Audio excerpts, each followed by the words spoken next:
Belum tuntas kasus penyekapan YTR di Bandung, Jawa Barat. Kini seorang perempuan di Jawa Tengah mengaku menjadi korban penyekapan dan penyiksaan hingga dipaksa mengonsumsi narkoba oleh seorang oknum aparat selama 2,5 tahun.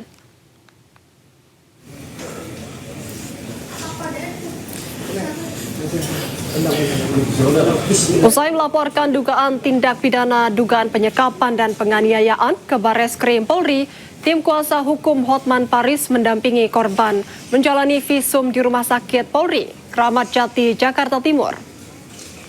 Proses visum dilakukan untuk melengkapi alat bukti dalam laporan yang telah diajukan. Menurut pengakuan korban, ia mengalami penyekapan dan kekerasan fisik serta psikis selama 2,5 tahun. Korban juga mengaku mengalami luka bakar hingga 47% dan dipaksa mengonsumsi narkoba. Oh ya, jadi singkatnya itu korban dikenalkan dengan oknum ini, dan juga dari awal itu dicekoki narkotika berjenis sabu. Sepanjang itu korban juga dianiaya, disekap, diancam, dan ada perlakuan seks menyimpang, dan kita tidak perlu sebutan karena itu asusila, ada banyak lah di situ. Dan juga terakhir itu korban dan juga terakhir itu korban dipaksa membuat sabu sendiri. Dan tetangga tembak tetangga terjadi di Desa Negeri Agung, Kecamatan Gunung Pelindung, Kabupaten Lampung Timur, Lampung pada Kamis siang.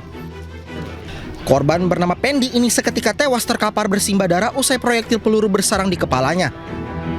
Korban ditembakkan pelaku bernama Andi Rustam menggunakan sepucuk senjata api rakitan miliknya. Dari keterangan saksi, kejadian bermula dari cekcok persoalan undangan hajatan yang diamanahkan kepada korban untuk disebar ke kampung tetangga. Namun seketika adu mulut menjadi semakin memanas saat pelaku mengetahui bahwa undangan dititip korban ke temannya.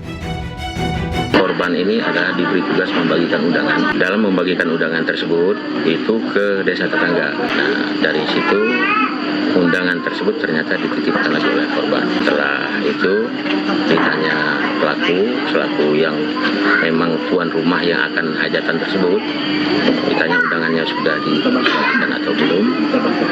Bahasanya udah, tapi dititipkan. Jadi emosinya mungkin dari situ. Korban saat ini telah dibawa menuju Rumah Sakit Bayangkara Polda Lampung untuk dilakukan otopsi. Sementara pelaku melarikan diri dan sedang dalam pengejaran petugas kepolisian dari Polres Lampung Timur. Dari Lampung Timur, Lampung, Tinus Ristanto, iNews melaporkan. Satuan Reserse Kriminal Polres Jombang, Jawa Timur berhasil mengungkap kasus pencurian kendaraan bermotor yang meresahkan warga.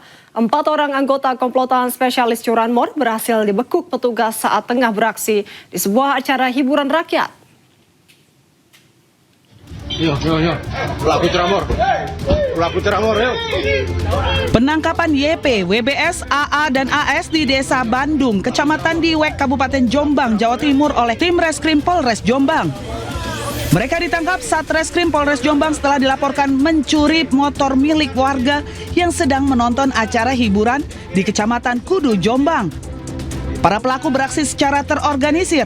Tersangka utama bertugas merusak rumah kunci menggunakan kunci T. Sementara 3 rekan lainnya berperan mengamati situasi agar aksi mereka tidak terdeteksi oleh massa. Hasil penyelidikan mengungkapkan komplotan ini telah beraksi di 14 lokasi berbeda di wilayah Kabupaten Jombang, seperti di Kecamatan Diwek, Tembelang, hingga Jogoroto. Polisi berhasil menyita barang bukti berupa 10 unit motor hasil curian, kunci T, dan kendaraan yang digunakan pelaku untuk beraksi. Para tersangka ini menjalankan aksinya secara terorganisir. Keempat tersangka merupakan kelompok spesialis pencurian kendaraan bermotor yang memanfaatkan keramaian hiburan masyarakat. Dari hasil pengembangan penyidikan, para tersangka mengakui telah melakukan sedikitnya 14 aksi pencurian kendaraan bermotor di berbagai wilayah Kabupaten Jombang. Akibat perbuatannya, keempat tersangka dijerat dengan ancaman hukuman hingga 9 tahun penjara. Pemirsa, kericuhan warnai kompetisi sepak bola antar kampung atau Tarkam di lapangan sepak bola di Kabupaten Tangerang, Banten. Kericuhan dipicu diduga akibat para pemain liga saling sikut hingga terlibat adu jotos. Begini saja, izin Tarkam susah di kabupaten. Kasihan penonton bayar, main. Kericuhan mewarnai kompetisi sepak bola antar kampung atau Tarkam di lapangan sepak bola Kecamatan Pagedangan, Kabupaten Tangerang, Banten. Kericuhan dipicu diduga akibat para pemain liga antara Family FC dan Vinky FC saling sikut hingga terlibat adu jotos. Akibatnya sejumlah supporter turun ke lapangan mengejar pemain lawan serta saling lempar botol. Pertandingan panas, keras, ada gesekan dikit. Sebetulnya udah nggak level lah. Liga Tarkam diwarnai dengan keributan. Karena mereka sama-sama main dibayar. Beruntung petugas gabungan kepolisian, TNI, dan panitia berhasil meredakan aksi keributan. Seorang anggota Satuan Reserse Narkoba Polres Katingan gugur saat menangkap terduga pengedar narkoba di Desa Tumbang Kalame, Kabupaten Katingan, Kalimantan Tengah. Dalam insiden berdarah ini, satu warga juga meninggal dunia, sementara 2 anggota polisi lain dinyatakan hilang.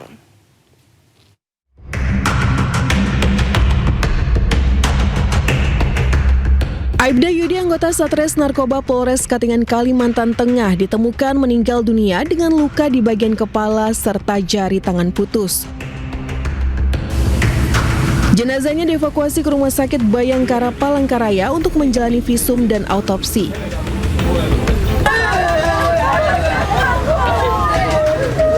Pihak keluarga tampak menangis histeris. Almarhum tewas saat melakukan operasi penangkapan terhadap terduga pengedar narkoba bernama Bio, residivis kasus narkotika di Desa Tumbang Kalame, Kecamatan Katingan Tengah, Kamis dini hari. Semua keluarga terkejut dengan kabarnya ini. Makanya semua kita terkejut dengan kabar ini karena kita tidak tahu apa yang terjadi pada pagi hari ini, pagi tadi. Baru kita dapat informasi memang luka di kepala. Terus ada di bagian lain. Kalau bagian lain kita nggak lihat, cuma di kepala, berapa luka di kepala dengan di tangan. Terduga pelaku sempat berhasil diamankan petugas, namun situasi berubah saat sejumlah anggota keluarganya muncul dan melakukan penyerangan menggunakan parang. Polisi terpaksa melakukan tindakan tegas dan terukur yang mengakibatkan seorang keluarga terduga pelaku meninggal dunia. Kejadian memicu kedatangan warga yang diduga terprovokasi sehingga terjadi penyerangan massa terhadap petugas kepolisian. 2 anggota Satres Narkoba berusaha melarikan diri dengan berenang menyeberangi sungai. Massa bahkan sempat menembakkan senjata api rakitan ke arah petugas yang melarikan diri. Di Desa Tumbang Kalame saat ini sedang kondusif dan kami sudah selesai melaksanakan olah TKP. Upaya kami saat ini sedang berfokus untuk pencarian anggota kami yang masih belum ditemukan. Hingga kini proses pencarian terhadap 2 anggota Satres Narkoba yang hilang masih terus dilakukan secara intensif. Dari Palangkaraya, Kalimantan Tengah, Ade Sata, iNews melaporkan. Badan Narkotika Nasional gagalkan upaya penyelundupan 3,37 ton narkotika jaringan internasional.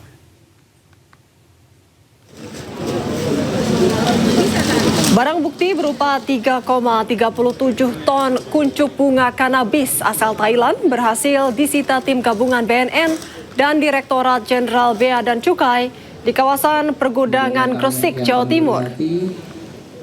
Narkotika tersebut masuk ke Indonesia melalui jalur impor resmi dengan modus operandi baru.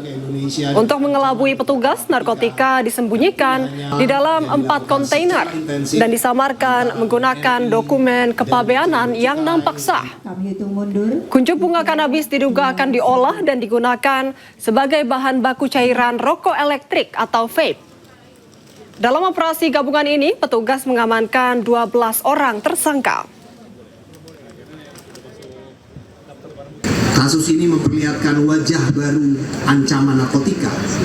Berdasarkan informasi intelijen, kuncup bunga kanabinoid ini direncanakan direncanakan untuk digunakan sebagai bahan baku penghasil ekstrak tetrahidrokanabinol atau THC yang selanjutnya akan dimanfaatkan sebagai cairan isi ulang atau cartridge rokok elektrik. Barang bukti yang sekarang ini kita rilis sebanyak 3,3 juta ton itu akan didistribusikan di seluruh Indonesia, ya, seluruh Indonesia, terutama kota-kota besar, ya, Bali, Jawa Timur, di sini, Jakarta, Semarang, dan Sumatera Selatan, dan kota-kota besar lainnya seperti Balikpapan.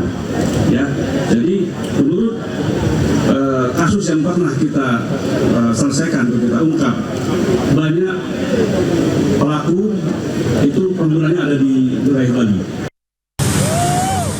Mantap, mantap! Aksi balap liar di Jalan PB Sudirman, Kota Bondowoso, Jawa Timur mengalami kecelakaan dan terseret hingga beberapa meter.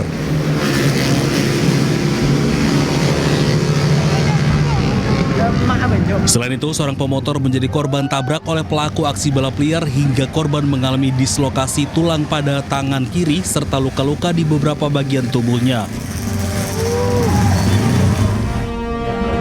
Pasca kejadian, polisi langsung memburu para pelaku balap liar tersebut.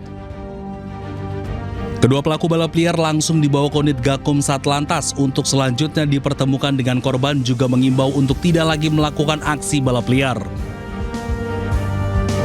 Bahkan siang hari ini kami pertemukan antara pihak korban dan pihak pelaku, di mana pada siang hari ini juga alhamdulillah dari kedua belah pihak sudah bertemu dan nanti akan dibicarakan seperti apa penyelesaiannya. Yang jelas saya mengimbau pada seluruh adik-adik khususnya yang ada di Bondowoso, tolong untuk aksi-aksi speeding balap liar ditiadakan, bukan ditiadakan. Petugas mengancam akan menindak tegas bagi pelaku balap liar yang sangat meresahkan dan membahayakan. Dari Bondowoso, Jawa Timur, Rizky Amirul Ahmad, iNews melaporkan. Tak hanya YTR, korban kekerasan seksual oleh Taufik Hidayat diduga bertambah di Bandung, Jawa Barat. Pihak kepolisian masih melakukan penyelidikan terkait laporan korban pada tahun 2024.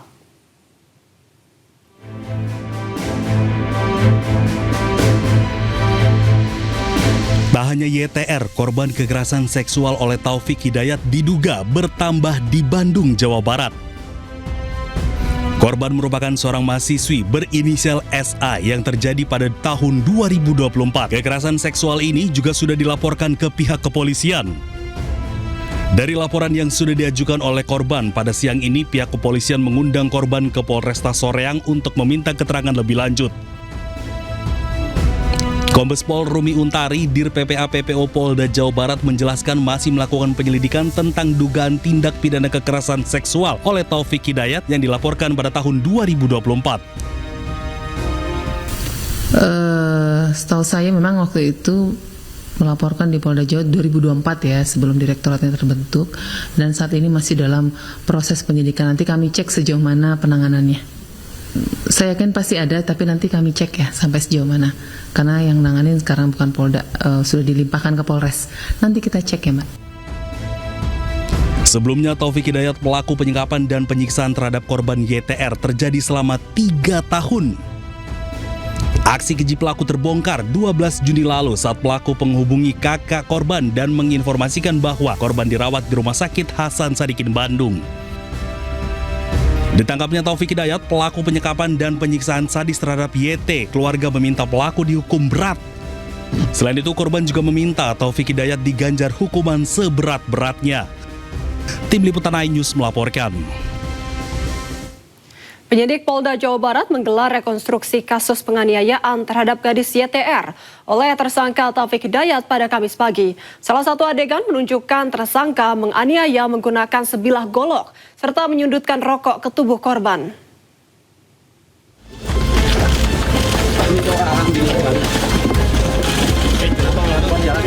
Rekonstruksi kasus penganiayaan terhadap gadis YT oleh tersangka Taufik Hidayat digelar secara tertutup selama 5 jam di gedung Direktorat Reserse PPA dan PPO Polda Jabar Kamis pagi. Alasan keamanan dan kenyamanan warga di 6 TKP rumah kos menjadi pemicu utama dipindahkannya rekonstruksi ke Mapolda Jabar. Rekonstruksi menampilkan 21 adegan dari 3 TKP utama. Polda Jabar memilih TKP 3, 5, dan 6 karena di lokasi tersebut terjadi penganiayaan berat dan penyekapan yang menjadi titik penting dalam rangkaian kejahatan. Polisi mensimulasikan beberapa titik kejadian perkara untuk memperjelas rangkaian peristiwa. Dalam rekonstruksi ini, tersangka memperagakan sejumlah adegan kekerasan yang dilakukan terhadap korban. Salah satu adegan menunjukkan tersangka menganiaya menggunakan sebilah golok serta menyundutkan rokok ke tubuh korban. Tersangka terbukti melakukan kekerasan menggunakan helm, kaki meja besi, dan golok. Sementara dugaan kekerasan seksual masih dalam tahap pendalaman polisi. Proses rekonstruksi ini dilakukan untuk melengkapi berkas penyidikan serta memperjelas kronologi kejadian dalam kasus penganiayaan tersebut. Polda Jabar menerapkan pasal berlapis kepada Taufik Hidayat, yakni pasal 466 ayat 2 KUHP terkait penganiayaan berat dengan ancaman 5 tahun penjara, serta pasal 451 KUHP tentang penyanderaan dengan kekerasan yang membawa ancaman pidana hingga 12 tahun. Selain itu, polisi juga menyertakan pasal 466 ayat 2 KUHP Jungto, pasal 126 ayat 2 KUHP mengenai perampasan kemerdekaan yang mengakibatkan luka berat dengan ancaman 9 tahun penjara. Dari Kota Bandung, Jawa Barat, Yuwan Pangestu, iNews melaporkan. Pemirsa, Polda Jawa Barat menggelar rekonstruksi kasus penyekapan dan penganiayaan terhadap YTR, perempuan asal Kabupaten Bandung, Jawa Barat. Sebanyak 21 adegan rekonstruksi dilakukan tersangka Taufik Hidayat. Temuan apa sajakah yang didapat penyidik Direktorat Pelayanan Perempuan dan Anak serta pidana perdagangan orang? Dan berikut laporan Anissa Rizkia dari Polda Jawa Barat. Pemirsa, terkait temuan apa saja yang tengah dilakukan oleh pihak kepolisian yakni Polda Jawa Barat mengenai rekonstruksi kasus penganiayaan dan juga penyekapan yang dilakukan oleh Taufik Hidayat terhadap gadis bernama YTR. Hari ini tengah rampung dilakukan rekonstruksi selama kurang lebih 3 jam. Sebanyak 21 reka adegan tadi kita saksikan bersama. Memang dilakukan secara tertutup dan awak media hanya diperkenankan mengambil gambar dari ruangan ataupun dari luar ruangan maksud kami. Dan tentunya tadi kami juga sempat menanyakan kepada pihak Polda Jawa Barat bahwasannya mengapa tidak dilakukan rekonstruksi di tempat kejadian perkara, dan dari pihak Polda Jawa Barat ini mempertimbangkan karena memang unsur keamanan dan juga kenyamanan dari para penghuni indekos, yang mana indekos ini sempat ditinggali dan juga disinggahi oleh tersangka dan juga korban.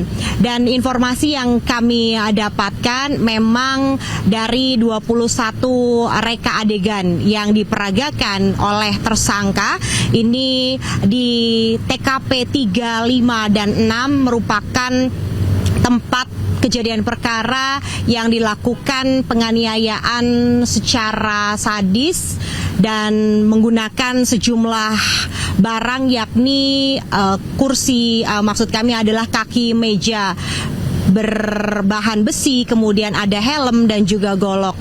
Selain itu juga memang sampai hari ini dari pihak Polda Jawa Barat terus melakukan pendalaman terkait kasus yang sedang didalami yakni penganiayaan dan juga penyekapan yang dilakukan oleh Taufik Hidayat.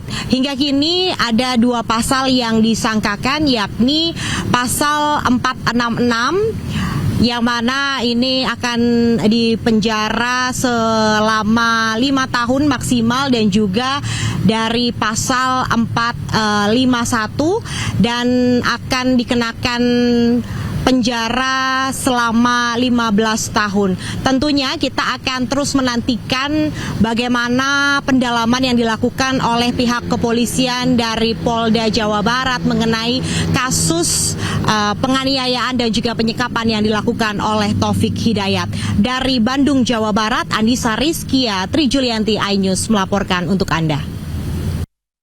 Pemirsa, fakta baru terungkap dalam kasus penyekapan dan penganiayaan berat terhadap korban YTR di Bandung. Tersangka Taufik Hidayat ternyata sempat berkencan dengan seorang wanita di hotel saat korban masih disekap.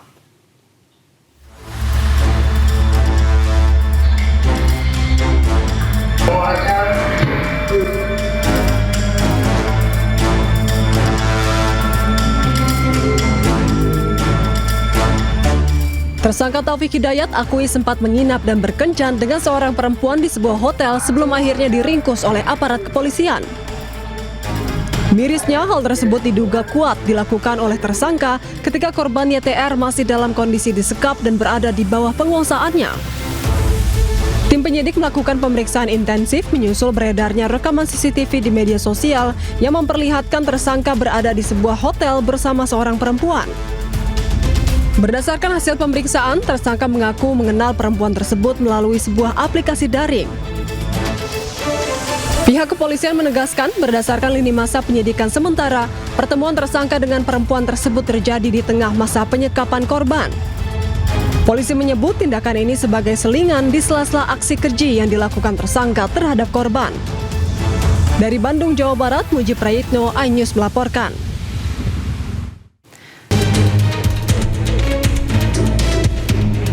Pesawat jenis Pilatus milik Associate Mission Aviation dilaporkan dibakar di landasan oleh kelompok kriminal bersenjata di distrik Sobaham, Kabupaten Yahukimo, Papua Pegunungan Kamis pagi. Pesawat dengan nomor registrasi PK-RCY hilang kontak saat terbang dari Bandara Wamena, Papua Pegunungan tujuan lapangan terbang IPD Kampung Balinggama, distrik Sobaham, Kabupaten Yahukimo, Papua Pegunungan.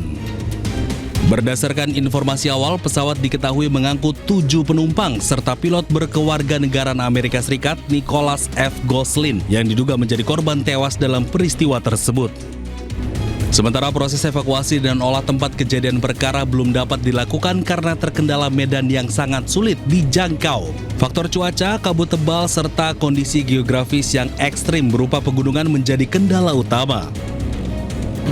Dari informasi yang diperoleh, salah satu pesawat yang melintas di atas Bandara Balingga telah melihat puing pesawat dalam kondisi terbakar, dan sementara aparat keamanan TNI Polri belum bisa menjangkau lokasi tersebut karena keterbatasan sarana transportasi, bahwa lokasi tersebut hanya bisa dijangkau menggunakan transportasi udara. Seperti diketahui bahwa lapangan terbang Balinggama ini berada di atas perbukitan atau gunung, sehingga menyulitkan aparat untuk menjangkau lokasi tersebut. Hingga kini, aparat TNI Polri belum dapat memastikan kondisi seluruh penumpang maupun melakukan pengejaran terhadap pelaku sebelum tiba di lokasi untuk melakukan pemeriksaan secara langsung. Dari Kabupaten Yahukimo, Papua Pegunungan, Cornelia Mudumi, iNews melaporkan. Pemirsa, Dr. Tifa resmi didakwa dengan pasar berlapis dalam sidang perdananya di Pengadilan Negeri Jakarta Timur. Salah satu barang bukti digital yang diungkap jaksa penuntut umum dalam dakwaan adalah tayangan program Rakyat Bersuara di iNews.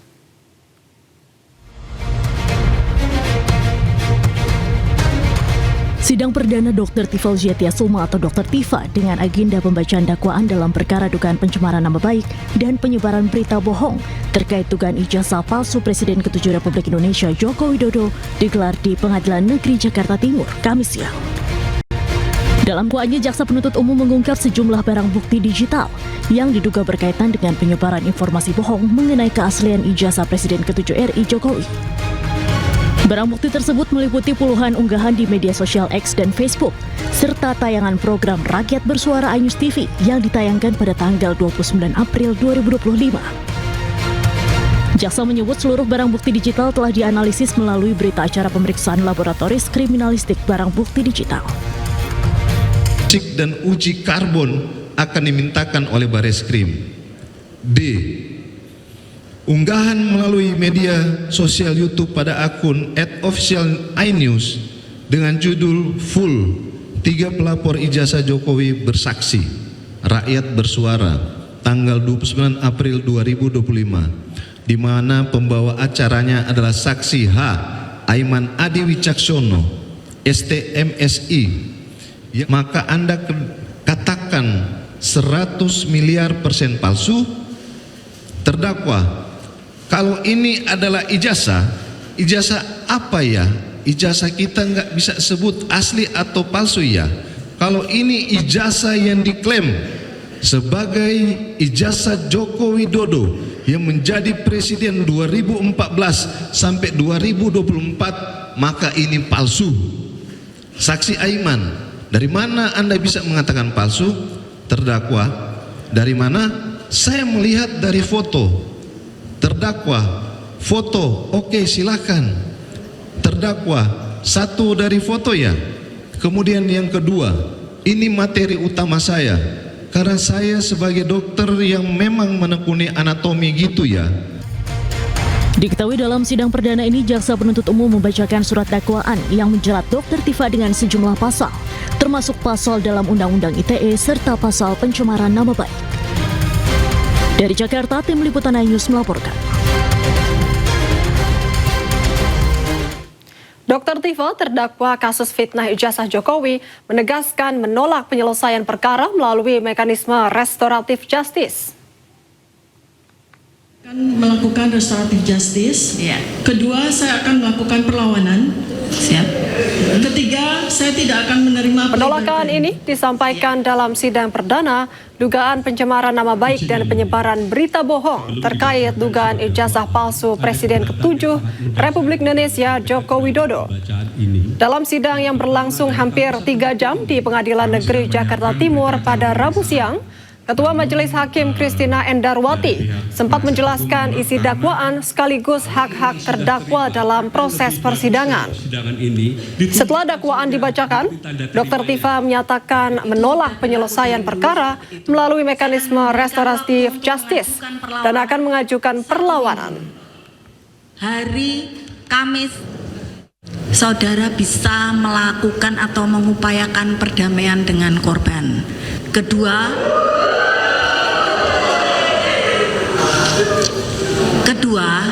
ya, itu Undang-Undang Nomor 20 Tahun 2025 mengatur demikian.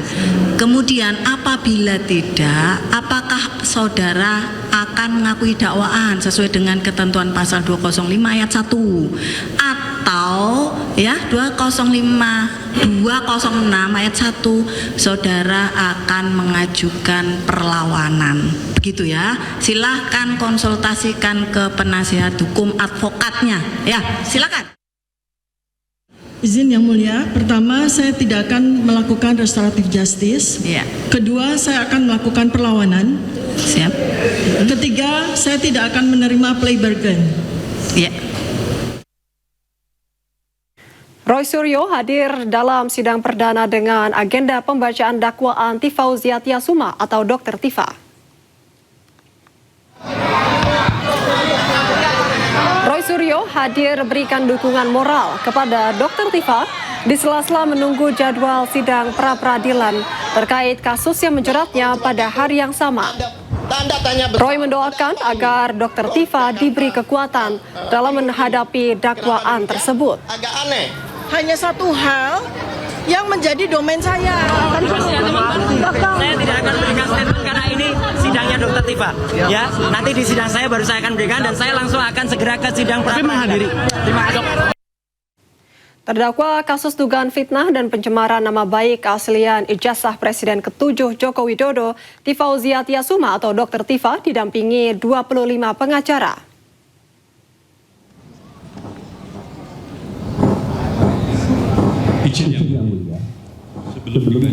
Dr. Tifa menghadapi persidangan didampingi 25 tim kuasa hukum yang diklaimnya memiliki pengalaman panjang di bidang hukum.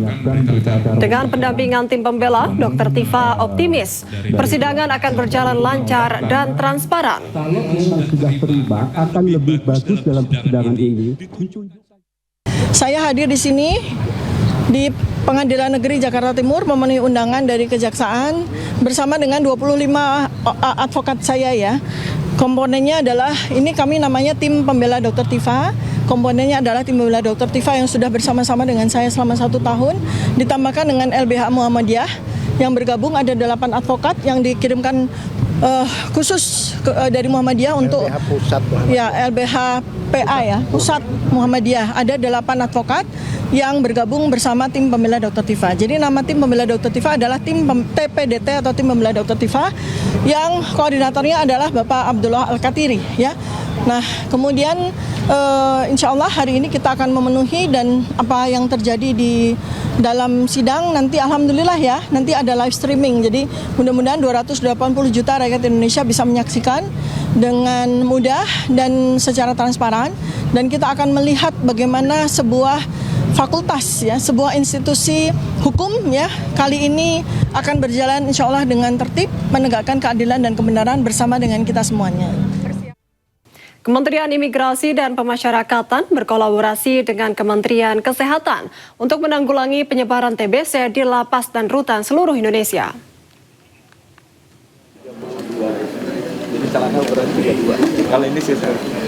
Menteri Imigrasi dan Pemasyarakatan RI Agus Adrianto ungkap kasus TBC di lapas dan rutan yang tinggi. Salah satu penyebabnya adalah lapas dan rutan kelebihan kapasitas dari daya tampung. Sementara Menteri Kesehatan Budi Gunadi Sadikin tegaskan kunci pengobatan TBC adalah jika terdeteksi segera diobati dan dipastikan sembuh. Namun masalahnya kebanyakan pengidap TBC tidak terdeteksi dan tidak mendapat pengobatan. Pemerintah pun memulai program nasional screening tuberkulosis, pemeriksaan ronsen, dada dan cek kesehatan gratis bagi sekitar 270.000 warga binaan pemasyarakatan serta 48.000 petugas di 532 lapas dan rutan seluruh Indonesia. Melaksanakan kegiatan kick-off pemeriksaan TBC dan cek kesehatan gratis kepada warga binaan pemasyarakatan. Yang ini adalah merupakan program prioritas Bapak Presiden yang kami laksanakan bersama-sama. Kebetulan kita mendapat dukungan penuh dari Kementerian Kesehatan. Program Quick Win ya. Satu adalah eliminasi TB, satu lagi program cek kesehatan gratis. Dan beliau pesannya, Pak Menkes, ini harus dilakukan di seluruh masyarakat Indonesia 280 juta siapapun dia, termasuk warga binaan. Jadi saya baru tadi dibisikin Pak Dirjen deh. 274.000 warga binaan di 530 lebih lapas dan rutan seluruh Indonesia. Pemirsa, mulai 1 Juli 2026, Pertamina resmi turunkan harga Pertamax Turbo di seluruh Indonesia. Penyesuaian harga berlaku sejak pukul 00 WIB dan dilakukan sebagai bagian dari evaluasi berkala.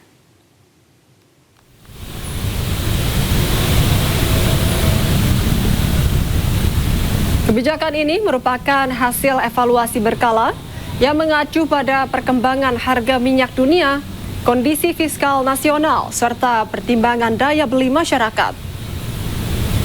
Dari pantauan di SPBU Cikini, Jakarta Pusat, aktivitas pengisian BBM berjalan normal.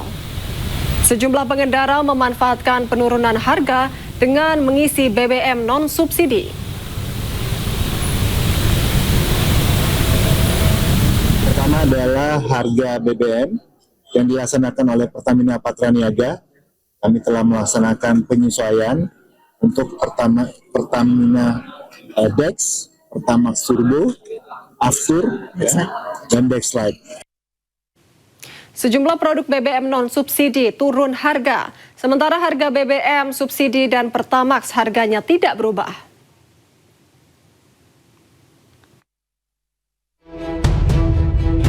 Tiga jenis BBM non-subsidi yang mengalami penurunan harga, diantaranya Pertamax Turbo turun dari Rp20.750 menjadi Rp19.300 per liter. Dexlite turun dari Rp23.000 menjadi Rp19.700 per liter.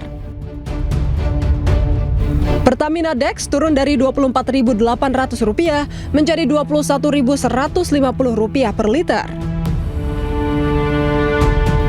Dari Jakarta, tim liputan iNews melaporkan.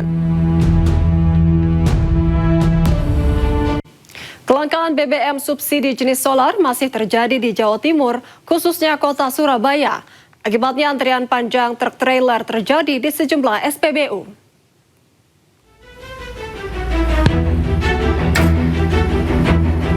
Antrian truk trailer terjadi di sejumlah SPBU di kota Surabaya, Jawa Timur. Antrian panjang disebabkan karena adanya kelangkaan BBM subsidi jenis solar di Jawa Timur.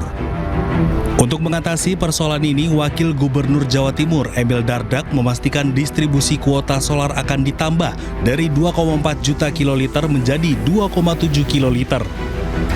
Emil mengungkapkan kelangkaan disebabkan adanya kenaikan pembelian untuk solar di pertengahan tahun 2026, khususnya di jalur-jalur vital logistik dan sekitaran pelabuhan.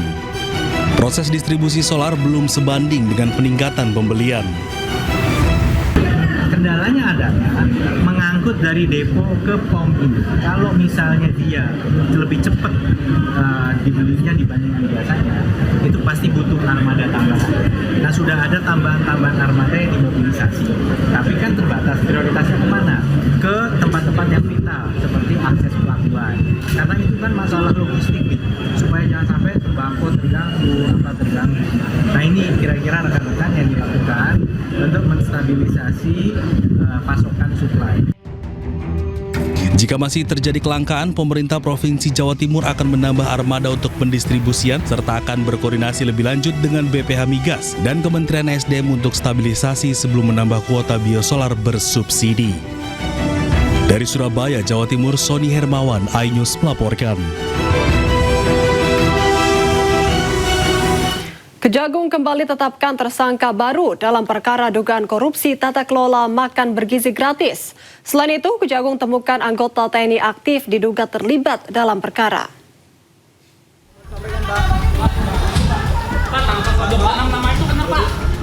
Anggota TNI aktif yang diduga terlibat berinisial BU dengan pangkat kolonel. Kejagung juga mengungkapkan telah menetapkan saudara LMI selaku Sekretaris Deputi Bidang Promosi dan Kerjasama BGN sebagai tersangka. Dirdik Jampitsus membenarkan bahwa LMI adalah personel kepolisian aktif berpangkat Brigjen yang berdinas di BGN. Kan pengembangan penyidikan dari tindak pidana korupsi tata kelola MBG ini, ya, kami menemukan adanya keterlibatan oknum TNI aktif, ya, di sini yang menjabat selaku Sekretaris Deputi Bidang Penyediaan dan Penyaluran BGN dan juga selaku pejabat membuat komitmen atau PPK dalam pengadaan barang jasa, ya, terutama pengadaan sepeda motor.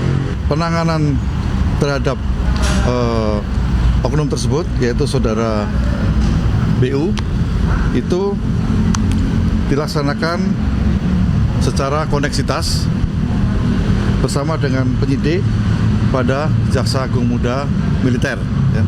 Pada beberapa hari yang lalu, kami menetapkan satu orang tersangka lagi, yaitu saudara LMI. Ini menjabat selaku Kepala Biro Hukum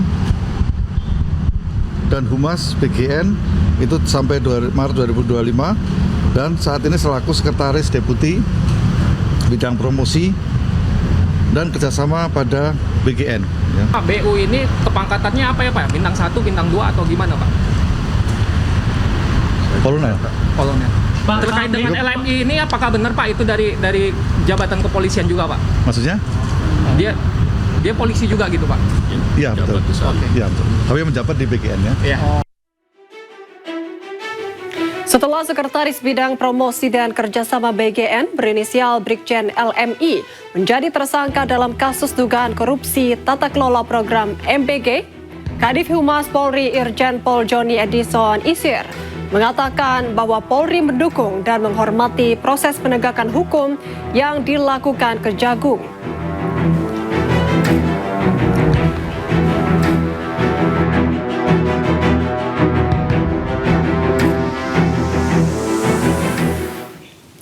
Belum tuntas kasus penyekapan YTR di Bandung, Jawa Barat, kini seorang perempuan di Jawa Tengah mengaku menjadi korban penyekapan dan penyiksaan hingga dipaksa mengonsumsi narkoba oleh seorang oknum aparat selama 2,5 tahun.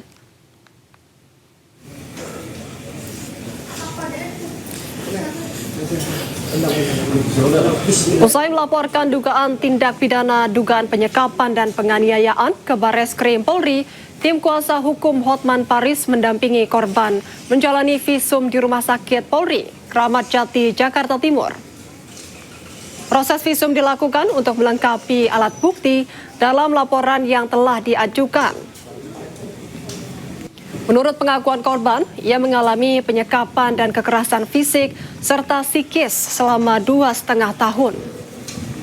Korban juga mengaku mengalami luka bakar hingga 47% dan dipaksa mengonsumsi narkoba. Oh ya, jadi singkatnya itu korban dikenalkan dengan oknum ini, dan juga dari awal itu dicekoki narkotika berjenis sabu. Sepanjang itu korban juga dianiaya, disekap, diancam, dan ada perlakuan seks menyimpang, dan kita tidak perlu sebutan karena itu asusila, ada banyak lah di situ. Dan juga terakhir itu korban dan juga terakhir itu korban dipaksa membuat sabu sendiri. Dan Bos percetakan yang menyekap ketiga karyawannya melaporkan balik para korban. Para korban dilaporkan atas tuduhan pencurian plat besi percetakan dengan kerugian 272 juta rupiah.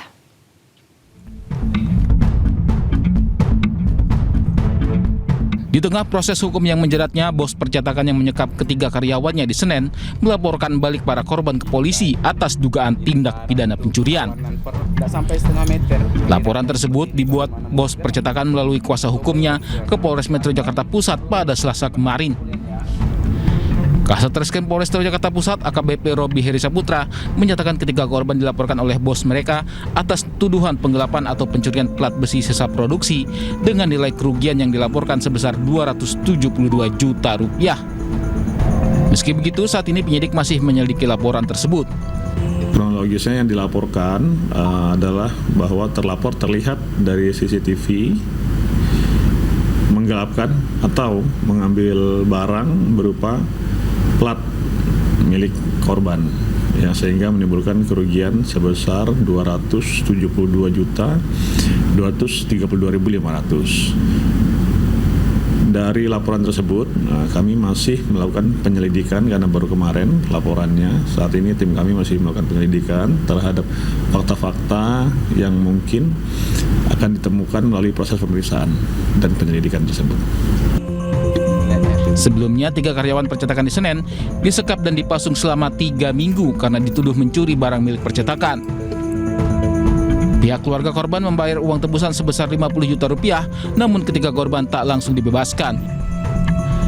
Polisi yang mengusut kasus ini akhirnya membebaskan para korban dengan 7 orang menjadi tersangka, termasuk bos percetakan.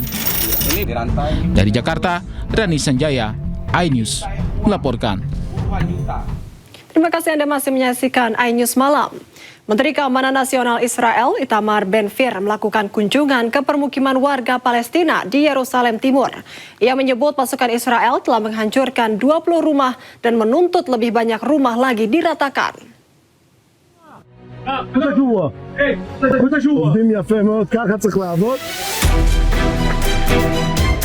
Menteri Keamanan Nasional Israel Itamar Ben-Gvir mengunjungi Yerusalem Timur untuk memantau penghancuran rumah-rumah Palestina. Ia mengklaim bahwa 20 bangunan ilegal warga Palestina telah dihancurkan, bahkan menuntut agar lebih banyak rumah lagi yang diratakan. Di tengah kunjungannya, ia juga sempat adu mulut dengan warga Palestina.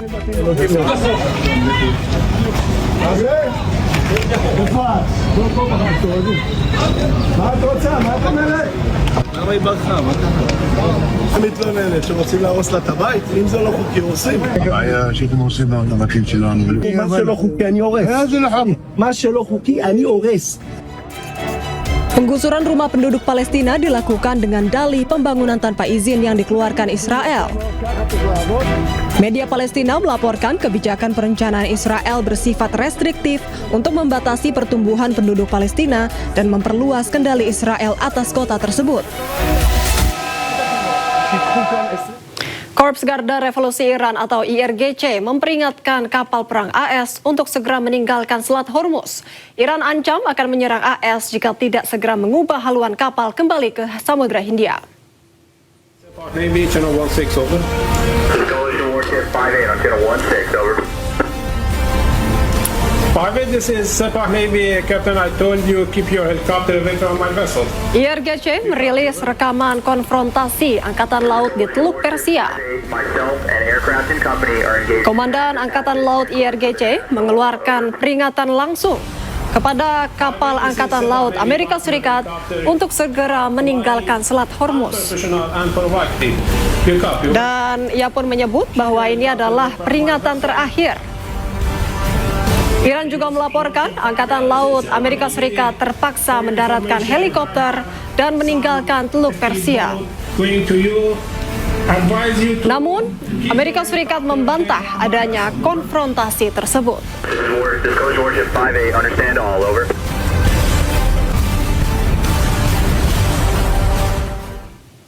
Pemirsa, gambar-gambar dramatis dari udara merekam akhir dari sebuah perjuangan panjang di Karabaleda, La Guaira.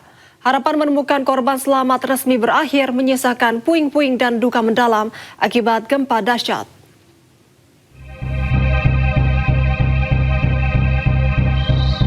Alat berat terus dikerahkan untuk membersihkan runtuhan gedung yang ambruk di kawasan Karabaleda, negara bagian La Guaira, Venezuela.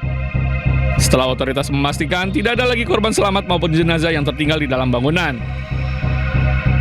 Rekaman drone memperlihatkan ekskavator dan berbagai alat berat bekerja mengangkat material bangunan yang hancur.